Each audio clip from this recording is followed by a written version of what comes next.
এই সাকিবকে আমরা চিনি না, তো সে তার জায়গা থেকে কন্ট্রিবিউট করে যাচ্ছে। সাকিবের মতো প্লেয়ার এখন পর্যন্ত আমরা চিন্তাই করতে পারি না। প্রথম টেস্ট জয়ী দলের দুইজন অন্যতম সদস্য আজকের ম্যাচেও থাকবে, মাহমুদুল্লাহ রিয়াদ এবং সাকিব আল হাসান। তাদের কাছে আপনার প্রত্যাশা কেমন? সাকিবের কাছে তো প্রত্যাশা ফিরে আসে, কারণ সাকিব আসলে এই সাকিবকে আমরা চিনি না।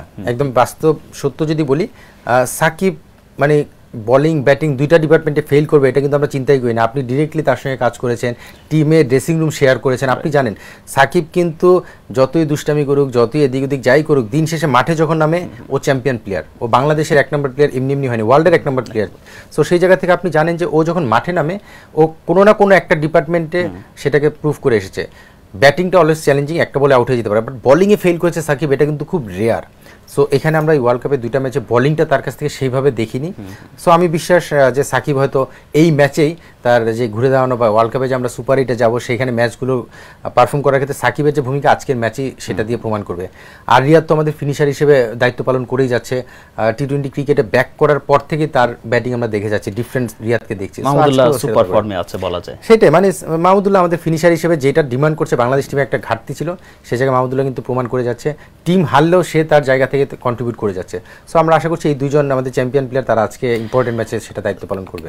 সাকিব আল হাসানকে নিয়ে অনেক কন্ট্রোভার্সি হচ্ছে, দর্শক তো করতেই পারে, দর্শক অনেক সমালোচনা করছে, আপনি কিভাবে দেখেন? সাকিবকে নিয়ে কথা বলাটা আসলে সময় নষ্ট ছাড়া আমি কিছু মনে করি না। সাকিব মানে অফ দ্য ফিল্ডে কী করে সেটা নিয়ে আমি কথা বলবো না, বাট ইন দ্য ফিল্ডে আমরা জানি যে সাকিবের মতো প্লেয়ার এখন পর্যন্ত আমরা চিন্তাই করতে পারি না। আপনি নর্মালি চিন্তা করেন, সাকিব যদি খারাপও খেলে, অপোনেন্ট টিম ফার্স্ট ওয়ার্কআউট করার সময় সাকিবের বলিং, সাকিবের ব্যাটিং নিয়ে অ্যানালিসিস করে।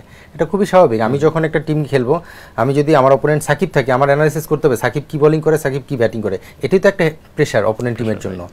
সাকিবকে নিয়ে কথা বললে তো অনেক কথাই বলা যায়। এখন আমি এক্সাম্পল, বিরাট কোহলি 3 ম্যাচে রান করেনি। বিরাট কোহলিকে নিয়ে কথা বলার মতো যদি দুঃসাহস দেখাতে হয় তাহলে সেটা চিন্তা করতে হবে। মানে ইন্ডিয়ার মতো এত বড় একটা দেশে বিরাটকে নিয়ে কথা বলার আগে 1000বার চিন্তা করতে হবে। আর আমাদের সাকিব এতটুকু একটা দেশ যেখানে সাকিবের মতো একটা ওয়ার্ল্ডের 1 নম্বর প্লেয়ার আমরা পেয়েছি, তাকে নিয়ে কথা বলে এটা আসলে মনে হয় কোনোভাবেই কাম্য না।